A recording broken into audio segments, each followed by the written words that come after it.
What is up, YouTube? I'm back again with episode 2 of Flycenter, my very own sports podcast where I will be talking strictly only about sports. Right now, it is only about basketball because that's the only thing that's really being played right now.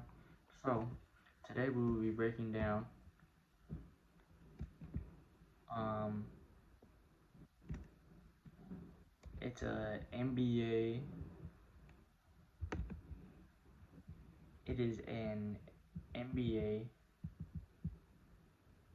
future power rankings. So it is breaking down the future of every NBA team. So let's get into it. So at number 30, they have the Indiana Pacers. The Indiana Pacers, I don't know too much about them. On here is talking about how Tyrese Halliburton is going to be the future of their NBA team, which I don't think that makes it very bright. I think Halliburton is a decent player, but I don't think he's star caliber. And they traded away Domantas Sabonis. They still have Miles Turner. I think he could be a valuable piece to a championship team. So if they were to move Miles Turner to maybe like the Lakers, I think if they were to make a deal with the Lakers or possibly Russell Westbrook, I think I think the Lakers need to make a deal to get a center because Anthony Davis he wants to play the 4 spot. He wants to, as bad as it sounds, he wants to play that Pau Gasol game. So they need a big. They go along with that. They need a Andrew Bynum. They need another big. Dwight Howard could be that, but he's very aged. He's a veteran. Now at 29, they have the Rockets. I don't think that's a good place for the Rockets. They have Jalen Green, Kevin Porter, Christian Wood. They have young talent. I think over the next few years they will be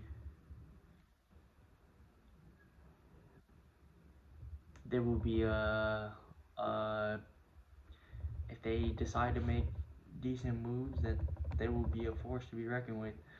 But it is also talking about on this article that they have virtually no money on the books moving forward. So um, also I think it is important to note that you need to have money on the books to bring in free agents to play with Jalen Green, to play with Kevin Porter, to put talent around these players that can help elevate their game. The Magic, I don't really have much to say about the Magic. Now the Spurs being at 27, that is very surprising as well too. They don't play very well. Gary Popovich, obviously terrific coach, one of the greatest coaches ever to do it. DeJounte Murray, he's a nice young player. They got Keldon Johnson. I think those two players are really good. I think if Pop was to put the right pieces around them, I think it would be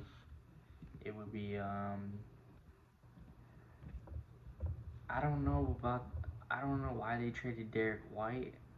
I don't know if that was the right move to make personally, because I think Derek White is a nice player, and I think he was a good player to play along with DeJounte Murray because he could shoot the basketball, he could space the floor, he could get a bucket off the bench.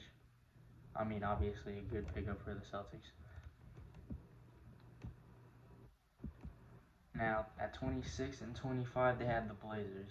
They have the Blazers at 26 and the Wizards at 25. Now the Wizards,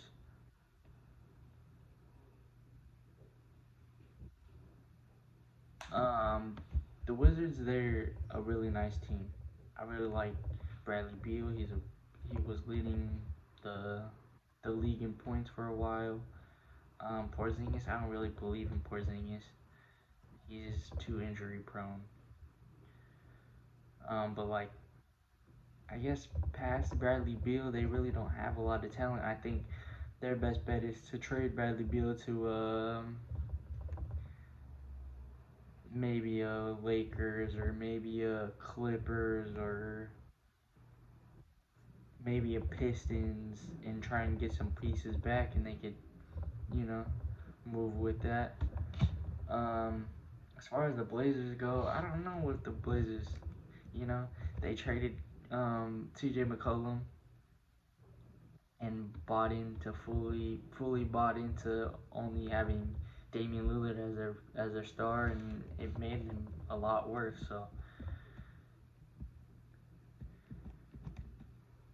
the New York Knicks, mm, I the crazy thing with the New York Knicks is they bring in a lot of players that just don't perform.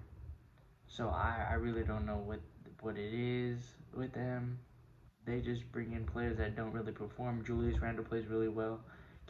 They brought in Kemba Walker. Kemba Walker, he played very well for the Celtics, but um, he played very well for the Celtics, but he hasn't. They took him out of the rotation. He wasn't playing well for the Knicks. So the Knicks, they're a really weird franchise because they've never really been that good. They've had good players. They have Patrick Ewing, Carmelo Anthony, but they've just never done anything. I think Carmelo Anthony was their best bet at having any type of success, and it just didn't work out. The Pistons, I think the Pistons have a really at 23 they had the Pistons. I think the Pistons they have a really bright future with Cade Cunningham. I think he's a really nice player, and they have Jeremy Grant. Now, whether they choose to keep Jeremy Grant or trade Jeremy Grant to a contender and get some pieces back and keep rebuilding and keep putting young pieces around Cade Cunningham,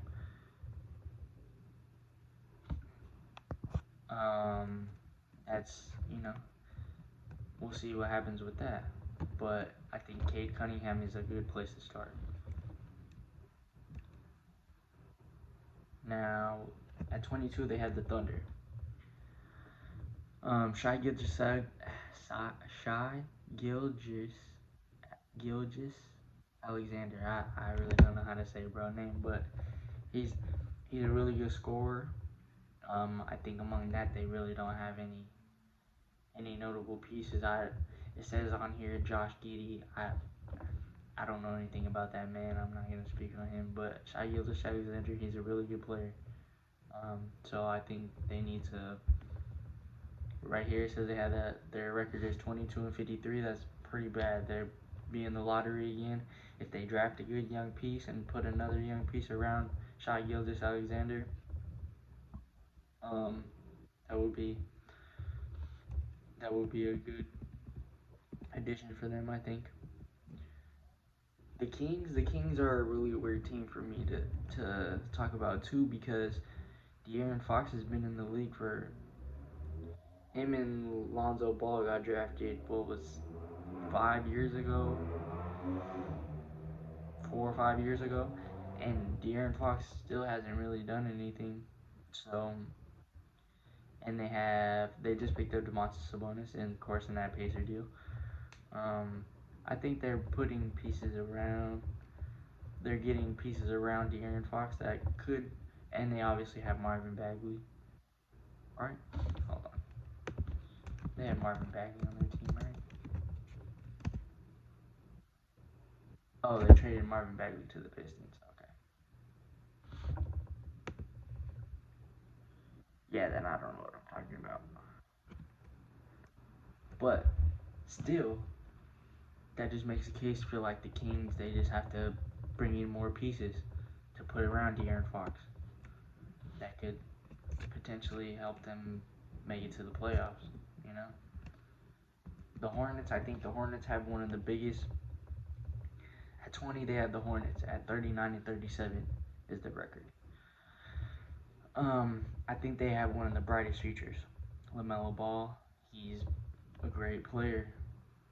I think he's one of the best point guards in the league. can also score the basketball. Around him, they have Terry Rozier, which is a great second scoring option. Miles Bridges, obviously, a great high flyer, a great entertaining player that's gonna bring in points off the bench, bring excitement for the team. Gordon Hayward, a vet. Obviously, he's not what he once was, but he can still score the basketball. He can still do. He still brings that knowledge to that team. So I think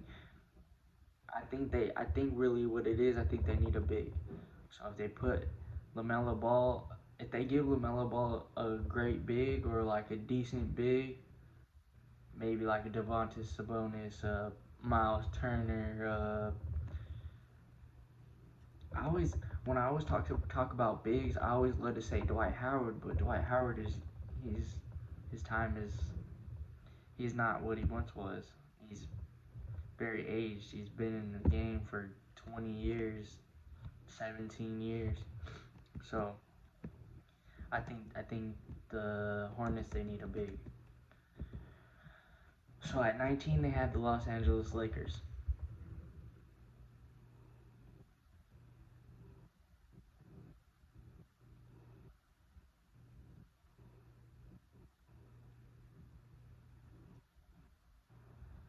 So right here is talking about how LeBron is publicly talking about how LeBron is speaking to the media and talking about how in the next few years when his son comes into the NBA, if that happens, that LeBron would leave the Lakers, and they were talking about how that is not good for the team because they're relying. That's the face of their franchise.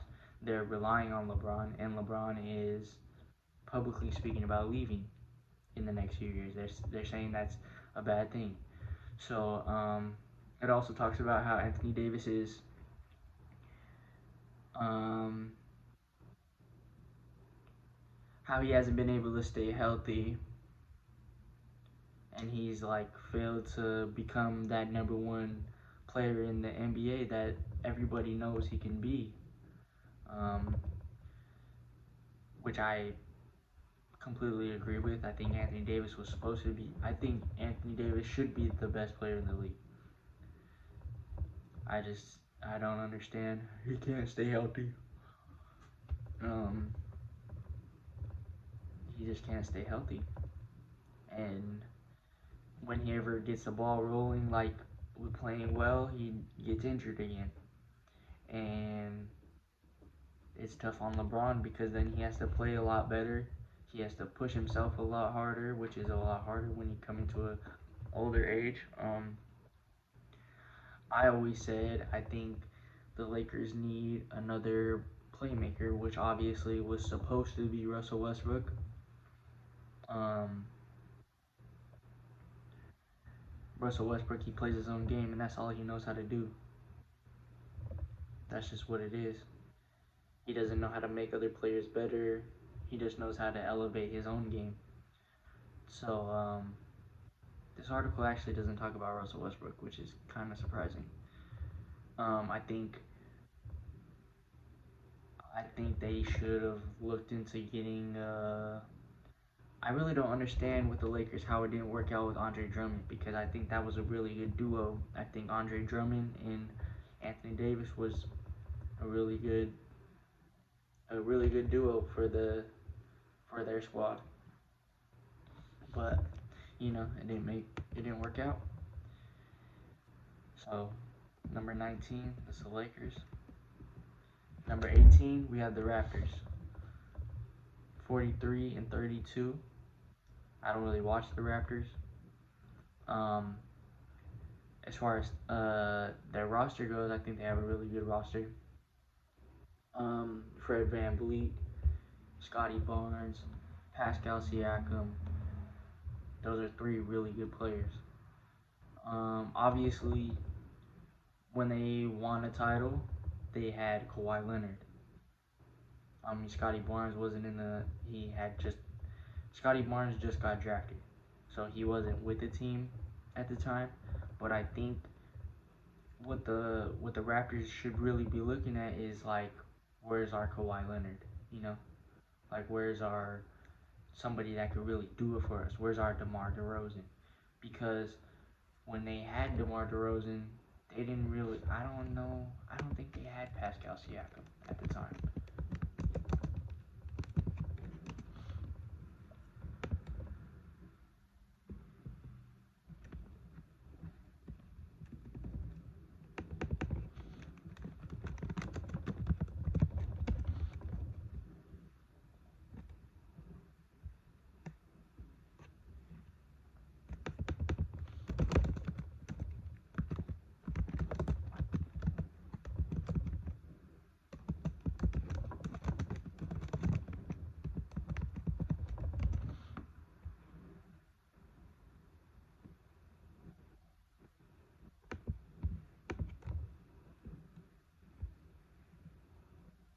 Oh, maybe they did, but either way it goes, I really feel like the Raptors they need that like that big piece in um in their team, which was their Kawhi Leonard that could hit big shots. He could, I think Fred VanVleet is a really nice player, and I think he can do what he does. But I just think that they need that big X factor, which was Kawhi Leonard in the past, and they haven't had anything since. At 17, they had the Timberwolves. The Timberwolves, I think they have a nice young core. Um,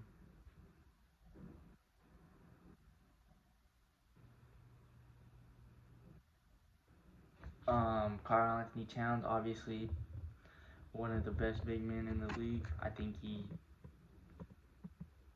he is the best big man in the league, honestly.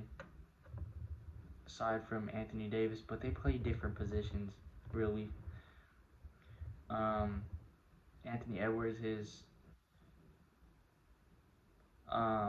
he is a nice young rising star, I think, for their squad. And talks about D'Angelo Russell. He could possibly be moving out of that team, is what this is saying right here. His contract expires after next season, so. But I think they should really focus on those three, like keeping them together and putting pieces around them to like make it happen. I think that's a good core. I don't think they're in position to contend at all right now. At 16, it's the Pelicans. The Pelicans would have.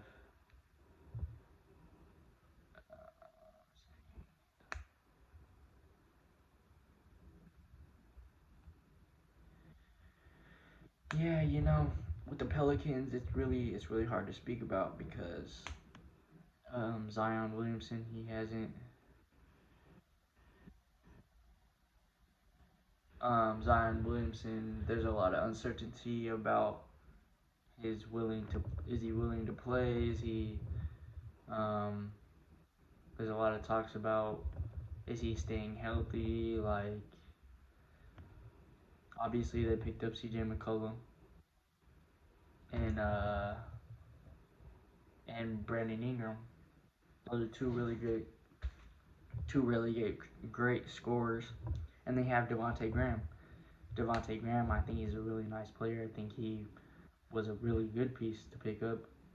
I think he's nice to see on any type of um, championship contender. So we'll see with the Pelicans. I don't think right now is their time. I think should be looking towards the future. At 15, it's the Nets. Um,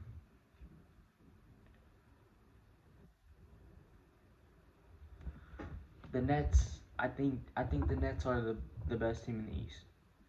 Point blank. Period. Um, as far as I just think it's Durant staying healthy, Kyrie Irving staying healthy, Ben Simmons obviously playing. I think if they could get all those players to play together, it will be really the future could be really it could be really good for them. Um, I could see them moving up in this list. And if you watch my previous video, I talked about what the standings were, the current standings. I honestly do not remember what they're ranked right now, or what they're. Okay, so they're in 8th. I could definitely see them moving up in the next few weeks. At 14 is the Cavaliers. Now, I never really expected the Cavaliers to play this good, to be honest. But they have a lot of nice young pieces: Jared Allen, Darius Garland, Karis LeVert, Evan Mobley, Markkanen. They just have a nice.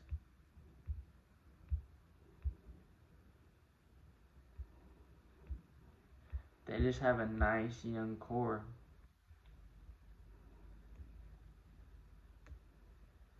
They just have a nice young core. I think. I don't know what they could do to elevate this squad.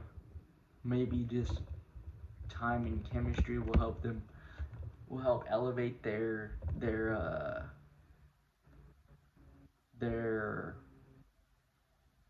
rank in the East.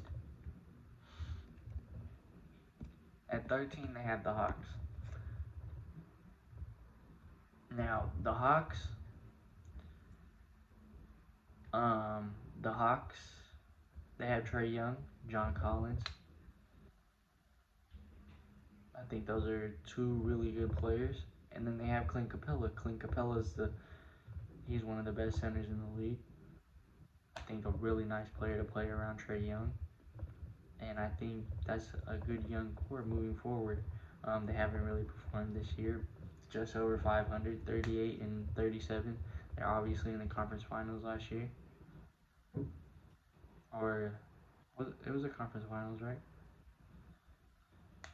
So I think they took a step back from last season, but I still think that they have a bright future.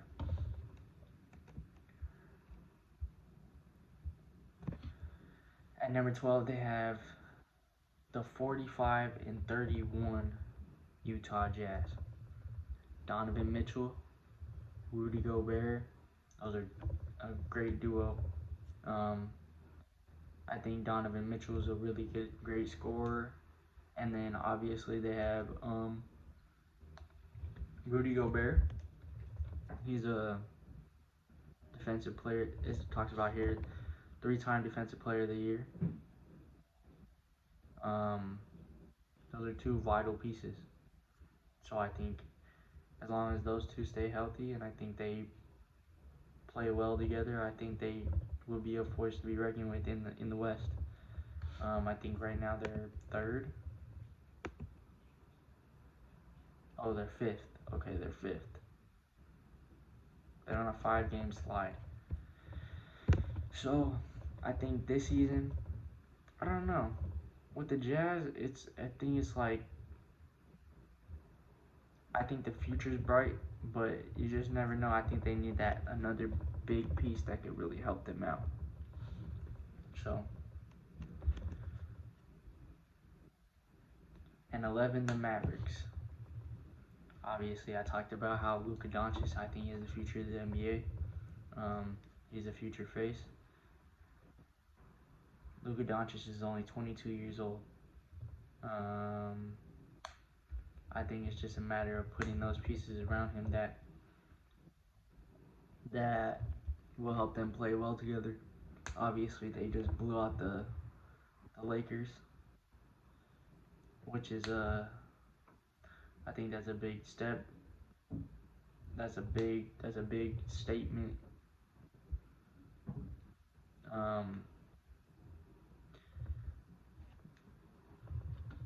Yeah, I think they have a really nice squad, and relying on the play of Luka Doncic is going to be the key to success. At number 10, they have the Miami Heat.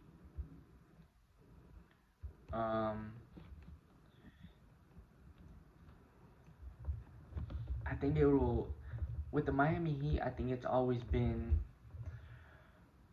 the key has always been how well is Jimmy Butler going to play, and Jimmy Butler he's a really nice player. They of course have Kyle Lowry, Bam, and Tyler Hero. I think they're the most put together squad. I think they have the most um,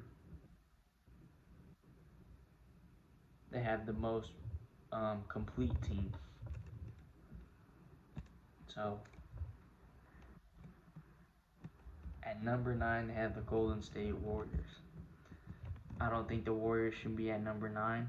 I think they should be lower. They should be number 1 in my opinion.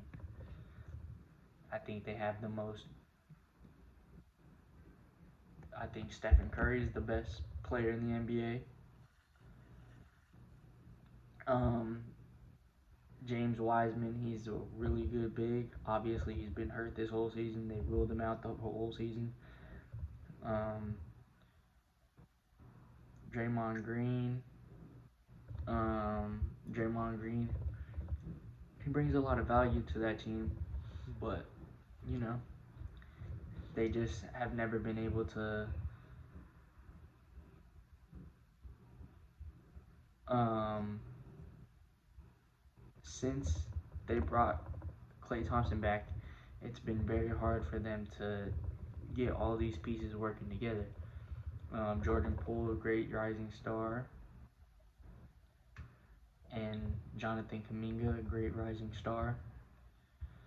We'll see how they progress. I believe that they should be number 1. I think they should take the West. That was in the beginning of the season. That was my pick for the the who was gonna win the championship. But we'll see if they can get it going before the playoffs. At number 8 they have the 76ers. I think the 76ers are a really nice team. Um, James Harden, everybody knows what he could do as a scorer. Then they have Joel Embiid. Um, Joel Embiid, a great big, score the basketball. That's really like 2 MVP caliber players playing together. So if they can figure out how to coexist, I think they could be a force in the East. At number 7, the Clippers. I personally don't really believe in the Clippers. Kawhi Leonard, there's too much uncertainty around him about when he wants to play, whether he's gonna load manage. Paul George is another person who's always hurt. I personally don't believe in the Clippers. But if they could figure out how to play well together and get both of these players on the floor consistently, then maybe it could happen. At number 6, the Bulls.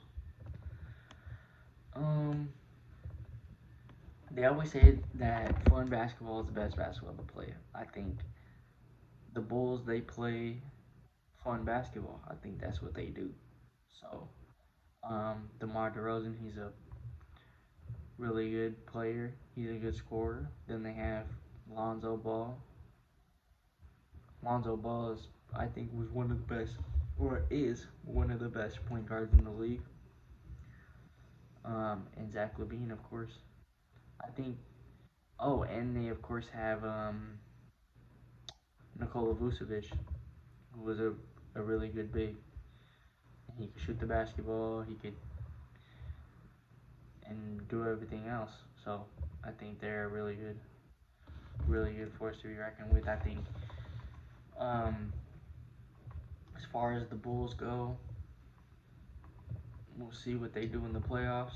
I think with the future riding on Lonzo Ball, I think that's going to be, and DeMar DeRozan and Zach LaVine aging. We'll see what the future looks like. Ja Morant, they got the Grizzlies at number 5. Now, Ja Morant, I've said that I think he is one of the best up and coming players. He's only 22 years old. Um, I just think it's about putting a better supporting cast around him. Jaren Jackson, obviously a great big. I think they need good wings to go with those two players, Jaren Jackson and John Morant, and just see what they could do. See what kind of talent they could bring around those two players, and I think that will be the determining factor on how well they do in the future. And number 4, we have the Celtics.